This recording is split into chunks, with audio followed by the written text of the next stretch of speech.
Muito bem, o PP Conectada recebendo hoje o deputado secretário Sargento Neto, personagem fundamental nessas últimas eleições. A gente vai conversar muito sobre a atuação dele à frente da SESUMA, Secretaria de Serviços Urbanos, no município de Campina Grande, mas também nós vamos falar aqui de Assembleia, eleição de mesa diretora, eleição antecipada, alguns temas polêmicos envolvendo a Assembleia e o Tribunal de Contas do Estado da Paraíba, a vaga da Assembleia. Enfim, tem muito a conversar hoje nesse episódio do PV Conectada com o secretário de Serviços Urbanos de Campina Grande, deputado Sargento Neto. Seja muito bem-vindo. Aqui é o PB Conectada, deputado. Muribe, agradecer a você pela oportunidade, cumprimentar a todos que estão nos acompanhando. É bom também estar aqui para poder prestar conta do nosso mandato, prestar conta da secretaria a qual a gente está exercendo aqui um cargo em Campina Grande e dizer que estou à disposição.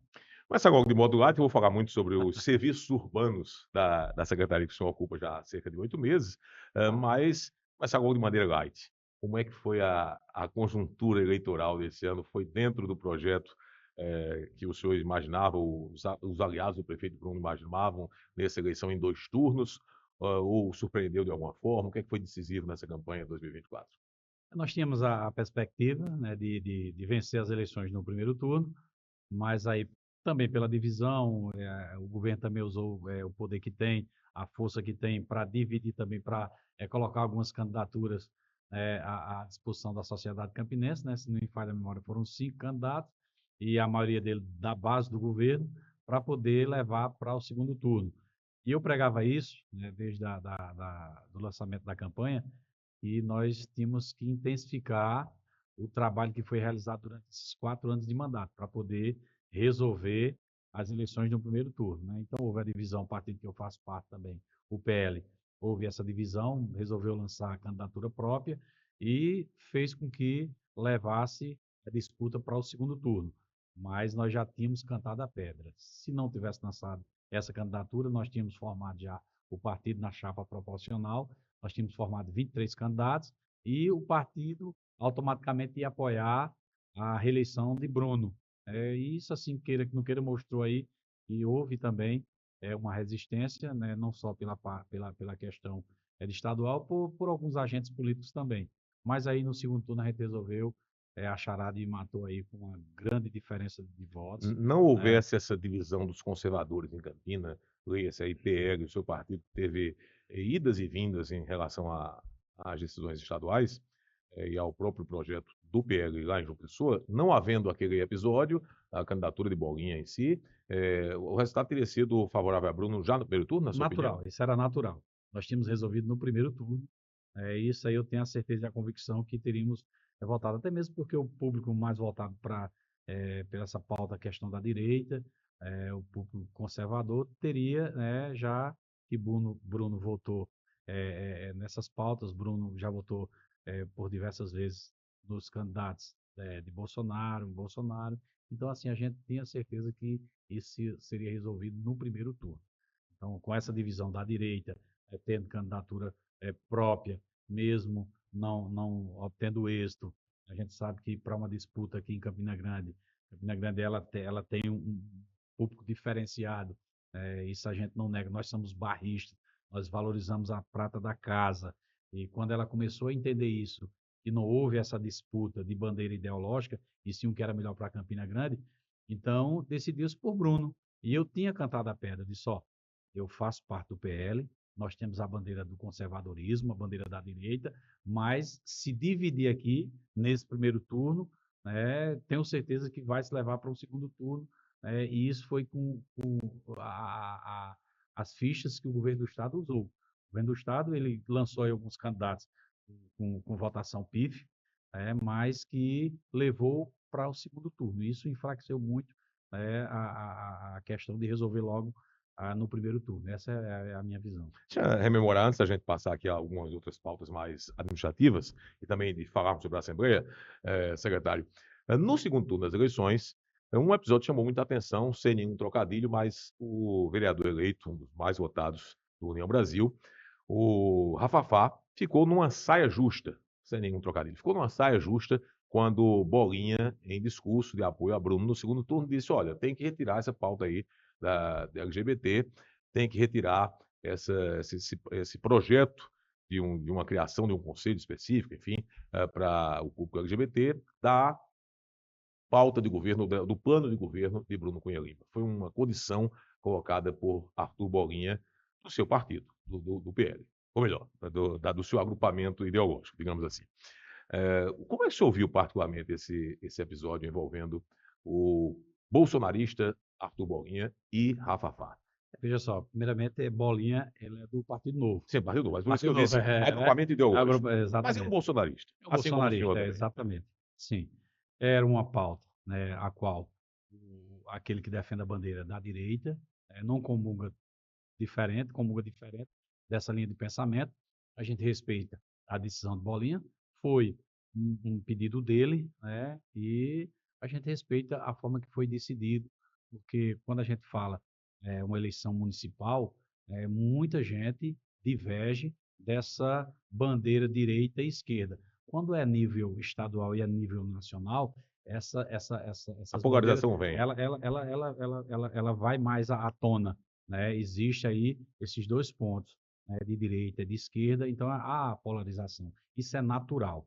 As eleições municipais, elas se retraem mais, porque é uma questão mais local, são definidas pautas municipais, né? A gente sabe que dentro do parlamento, dentro da Câmara de Vereadores, você tem que manter a sua bandeira, aquilo que você acredita, aquilo que você defende. Se você é de direita, defenda a sua pauta, defenda aquilo que você acredita. Se você é de esquerda, levante também a sua bandeira, vá defender, vá ter os debates políticos. Isso é natural, isso é salutar, mas o candidato, né, o eleito agora, Rafafá, ele tem a bandeira dele que ele defende. Eu já vi alguns pronunciamentos dele que ele vai legislar para todos, independentemente de questão. Ele é assumido esse lado dele, mas respeitando também os demais. Então, houve essa divergência entre Arthur, é um posicionamento dele, que retirasse da pauta daquilo ali, porque ele não comunga com aquela linha de pensamento.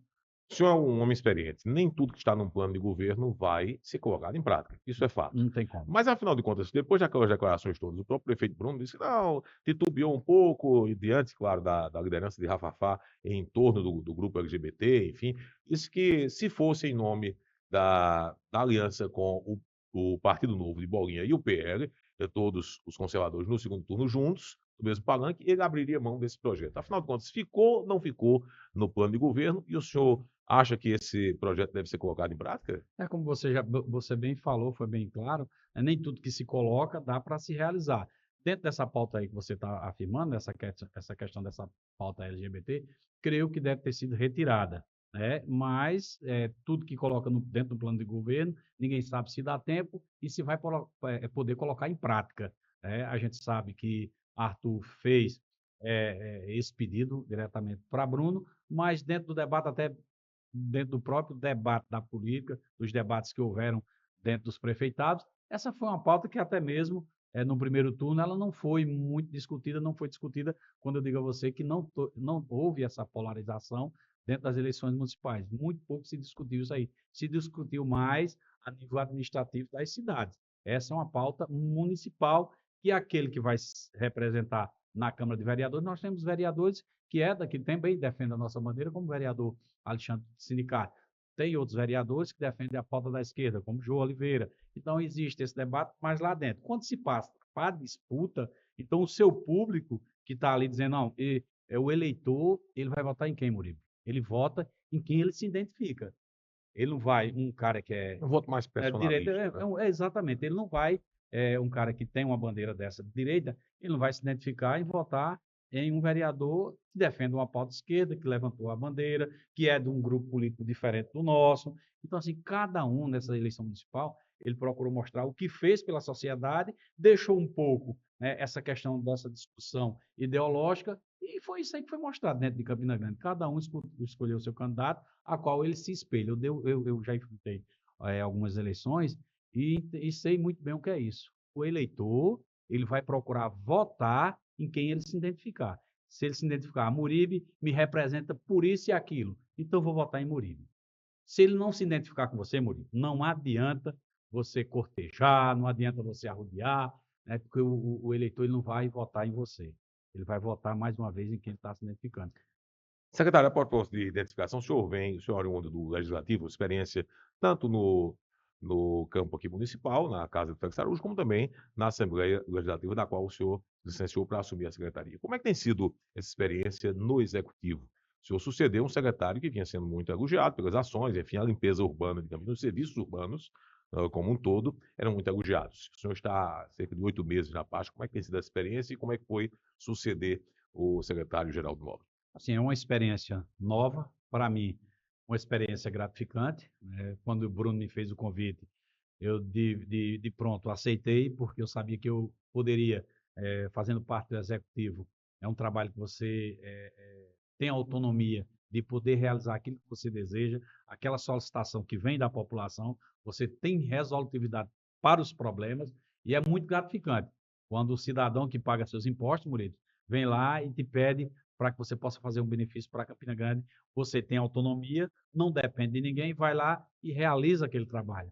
Essa é o diferencial entre o legislativo e o executivo. O legislativo ele está ali cobrando, reivindicando, mostrando, propondo, mas não executa. E bem que, por sinal, né, hoje, com as questões das emendas impositivas, o legislativo se tornou muito forte, por isso. Eu sou prova viva disso, porque na minha legislatura, creio que de 3 anos para cá, o legislativo estadual ele tem emendas impositivas, isso te dá uma autonomia, você não depende do governo, você não depende de um cabide político, né, de empregos, e sim depende de apenas administrar e levar aquilo que o povo pagou de impostos, que é transformado, revertido em emendas parlamentares, que você possa resolver, que você possa levar um benefício para uma comunidade, para uma cidade, atender uma demanda de alguns desses prefeitáveis. Então, assim, hoje é muito gratificante quando você fala hoje também do legislativo. Quando você fala, qual foi a experiência? A minha experiência, Uribe, ela está sendo muito gratificante, porque eu estou fazendo algo pela cidade que eu amo e defendo. E fazer algo pela cidade que você ama e defende, a cidade que praticamente te deu uma eleição para deputado estadual, eu saí com 15.138 votos de Campina Grande, praticamente a minha eleição, 99% saiu de Campina Grande, então eu tenho que ser grato com ela. Eu tenho que retribuir com ela. Eu tenho que dizer, ó, Campina Grande, eu estou aqui para retribuir aquilo que você fez por esse carroceiro cabeça chata lá da Feira da Liberdade. Estou retribuindo, né, através do meu trabalho, do meu esforço para Campina Grande. E para mim é uma alegria que a gente não tem nem palavras. A palavra que eu tenho para Campina Grande hoje é gratidão e por continuar e poder continuar trabalhando por ela. Sezuma, como é que tem sido essa experiência no dia a dia? Eu pergunto baseado numa frase que os políticos mais experientes costumam repetir. Fazer o trabalho de serviços urbanos, de limpeza urbana no geral, é mais ou menos como o trabalho de uma dona de casa. Ela prepara o café da manhã, tem louça suja na pia, daqui a pouco tem lavar a louça, e outra vez já tem louça suja novamente, do almoço, da refeição seguinte, daí vai o dia a dia, é assim, sujando, limpando, sujando, limpando. É mais ou menos essa analogia do secretário É uma da boa, equipe da Sesuma, não? é uma boa analogia. Eu digo que trabalhar na Secretaria de Serviços Urbanos é você fazer o trabalho que a polícia faz. Eu faço um comparativo por ser policial militar. Eu digo que o trabalho que eu estou realizando na Sesuma é o trabalho que a polícia faz, de enxugar gelo. Você faz um trabalho, você deixa todo o ambiente limpo, mas infelizmente, pela falta de educação ambiental das pessoas, de algumas pessoas, infelizmente a gente tem que voltar lá no dia seguinte para refazer o serviço. É como bem você frisou aí, tomar conta da casa. Mas quando você tem a casa, é um ambiente bem menor. Quem sujar, você vai lá, se for um filho, se for um parente, você diz, ó, sujou, limpa, né? Tem gente que coloca lá na entrada da sua casa, abriu a porta, fecha, usou a descarga, usou a privada de descarga, sujou o limpe. Então, assim, mas aí, uma cidade do Porto de Campina Grande, Murilo, gigante, como é a nossa cidade, cerca de 60 bairros. Então, assim, é humanamente possível eu ter o controle de todos os bairros. A gente precisa da colaboração da sociedade campinense. E eu tenho cobrado muito, porque no momento em que eu estou ali, que eu faço uma limpeza dos quase 1.000 terrenos baldios que existem dentro de Campina Grande, são 1.000 pontos de lixo que as pessoas, infelizmente, colocam, mesmo tendo uma coleta regular, uma coleta de lixo São regular, mais de 1.000 pontos são hoje. mais de 1.000 pontos dentro de Campina Grande, terrenos baldios, locais, Locais terrenos irregulares. irregulares, públicos, privados, né, que as pessoas colocam e pegaram, o pior de tudo é pegaram esse hábito de colocar esse lixo nesses terrenos e a gente gasta muito, né, nós gastamos muito com a coleta de lixos, então, principalmente com maquinário pesado. Eu estava fazendo uma conta, né, outro dia, e a gente paga aí cerca de R$ 400 mil por mês. Então, se você multiplicar isso aí, né, por 12 meses, então dá aí R$ 4.800.000 por ano. Imagina só com esses quase R$ 5 milhões, Murilo, Isso o é que só o é maquinário pesado. só máquina pesada, sem contar o que a gente paga com aterro sanitário, sem contar o que a gente paga com os nossos agentes de limpeza urbana. Imagina aí você ter quase 5 milhões por ano para poder construir creche, escola, trazer benefícios para as ruas, né, poder calçar ruas, pavimentação asfáltica, recuperação de praças, né, de canteiros centrais.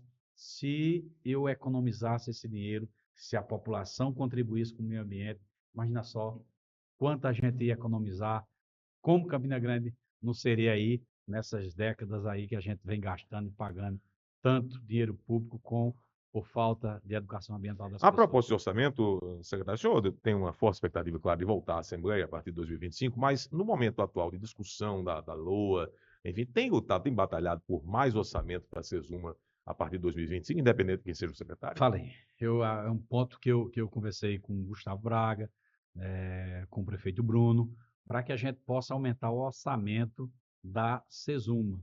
Independentemente se eu esteja na Sesuma ou se eu não esteja, a gente precisa de uma implementação dentro do orçamento da Sesuma, para que a gente não seja aí dependente de suplementações orçamentárias, porque aí tem essa celeuma, né, de ter a maioria, de não ter a maioria dentro da Câmara de Vereadores, você tem que estar dependendo dessa movimentação, né, através dessas suplementações orçamentárias, a gente precisa de mais recursos.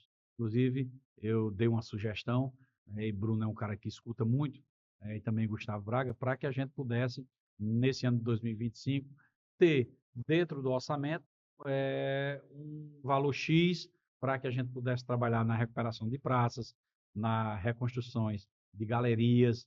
Então, esse é um tema, né, que a gente precisa, e eu fiz eu dei essa sugestão para que no ano 2025 a gente não fique aí a perecer, né, e esperando aí essa questão dessas suplementações. Então, é um tema bem interessante. Secretário, antes de falarmos sobre a conjuntura da Assembleia, da Casa de Deputados Pessoa, um tema bem delicado, polêmico.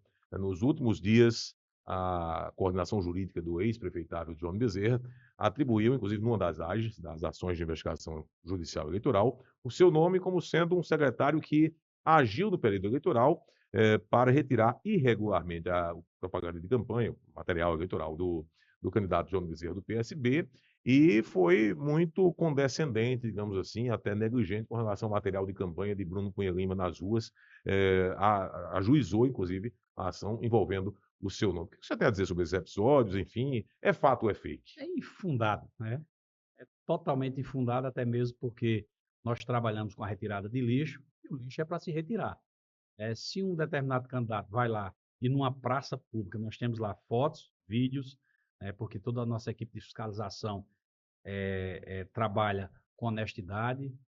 Então, aqueles locais, nós temos lá locais onde, infelizmente, o candidato colocou lá faixas, fitas, Isso repartição aconteceu de pública. forma isolada só de parte de uma das coligações, E, secretário? inclusive, a gente não pode ter aí dois pesos, duas medidas. Nós também temos fotos, vídeos, aonde alguns, vamos dizer assim, a gente fala, algumas pessoas que têm o seu lado partidário, né, que colocaram também fitas, né, do prefeito Bruno, mas eu fui lá e também mandei retirar, né? Se está no local inadequado, se está no local público e principalmente da administração municipal, não tem como ficar, até mesmo porque é proibido pela legislação eleitoral. Então, aonde tinha, nós retiramos. Agora, eu digo assim, que ele está esperneando. Ele perdeu uma campanha, perdeu feio e está esperneando de todo lado.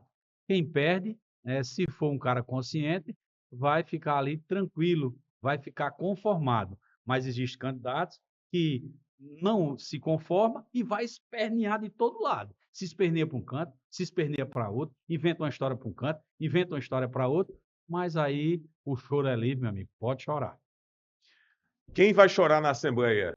A turma de Tião Gomes ou do deputado Daciano, enfim, aqueles que disputam, que esperam uma vaga, a vaga da Assembleia, por indicação para ocupar uma cadeira de conselheiro do Tribunal de Contas do Estado da Paraíba. O deputado Nominando Diniz, recentemente, de forma muito recorrente, tem dito, reiterado, que, embora seja uma vaga da Assembleia, mas o critério precisa ser moral. Precisa ser técnico e moral, precisa ter conduta moral libada para poder ocupar a vaga de conselheiro, porque ele considera um contrassenso ser conselheiro de contas e não ter contas, digamos, aprovadas na sua trajetória política. O próprio Fábio Nogueira, deputado à época, que também vai ocupar agora a presidência do TCE, comunga desse pensamento de que o tribunal poderá até vetar, digamos, o nome da Assembleia que não tenha todos esses critérios. Qual é o senhor tem um conceito já afirmado a respeito desse nome?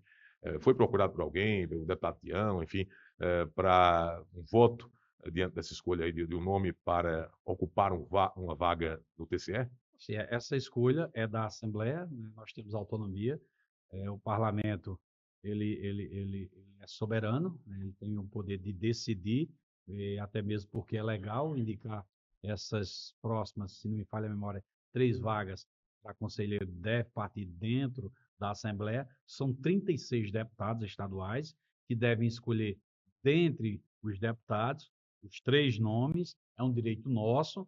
Agora, cabe a cada um explanar e colocar o seu nome à disposição. Creio e já ouvi, né, que alguns candidatos já colocaram o seu nome à disposição, né, como Tião, Taciano, Jutaí, se não falha a memória, existe mais outros que também têm intenção, já surgiu outros nomes, mas Para essa primeira vaga agora, que tinha-se como favorito até então o deputado Tião Gomes, agora o Tassiano entra muito forte na jogada. O senhor foi procurado por alguém já, não? não, já fui procurado por alguns, é uma decisão que a gente vai tomar a posterior. Existem alguns nomes já colocados a postos, mas na hora que tiverem os nomes definidos, que não tem nome definido ainda, existe um prazo, né, eles fazem, tem que fazer todo um procedimento, uma inscrição, prazo, para que seja, para que possa ser homologado. A gente toma a decisão, né, vamos ver quantos candidatos podem aí colocar o seu nome, né, e depois que a Assembleia decidir por maioria, né, aí cabe alguém prestar, entrar, né, com alguma ação desse tipo. Mas, primeiramente, o plenário ele é soberano, ele vai saber escolher o seu candidato, porque são 3 vagas, mas a priori é apenas uma vaga, né, com a saída do conselheiro, que, se não falha a memória, agora em dezembro já está saindo, em janeiro para fevereiro, creio que na primeira sessão ordinária do ano de 2025, essa decisão a gente possa tomar, estando eu aqui, ou não estando, ou precisando ter que retornar no mês de janeiro ou fevereiro, a gente vai decidir em quem vai votar, qual será o melhor nome, e que a maioria possa vencer e que os demais possam respeitar a decisão da Assembleia. Como é que foi aquele episódio na chamada antecipação, agora sim, moralmente melhor construída, antecipação da eleição de uma nova mesa diretora, de um novo biênio, onde o deputado Adriano Galdino, mais uma vez, protagonizou a cena, é o episódio envolvendo o bolsonarista Valber Virgulino. Ele foi um dos poucos dissonantes aí no discurso de apreço, de respeito ao presidente, e até muito afeto mesmo. Quase que todas as bancadas, a oposição e situação, rasgam a seda em relação ao deputado Adriano enquanto administrador da Assembleia Legislativa. Como é que o senhor ouviu particularmente as declarações de Valber, que se ausentou, inclusive, com um clima um tanto, digamos, ácido para o deputado em relação aos colegas da Assembleia? Como é que o senhor ouviu aquela decisão? Assim, no primeiro biênio, quando se votou, todos votaram pela antecipação, então foi um voto unânime. Então, eu sou um homem que gosta de honrar minha palavra. Se eu dei minha palavra lá atrás, no primeiro biênio, O senhor repetiu eu agora. repeti agora, até mesmo porque eu faço parte da segunda mesa diretora. Imagina só, eu não vou votar em mim mesmo, eu não vou votar na segunda mesa diretora, não vou ter que votar em mim. Então, votei, né, nessa mesa diretora, porque já tinha um compromisso lá no primeiro biênio para que a gente pudesse compor o segundo biênio. Então, a gente honrou a palavra. Então, a palavra de homem vale muito e você tem que honrar pela palavra que você deu. Se quando foi no primeiro biênio eu disse, vou votar agora, e estamos voltando, antecipando no segundo biênio, porque eu também faço parte. Por que mudar? O que foi que houve?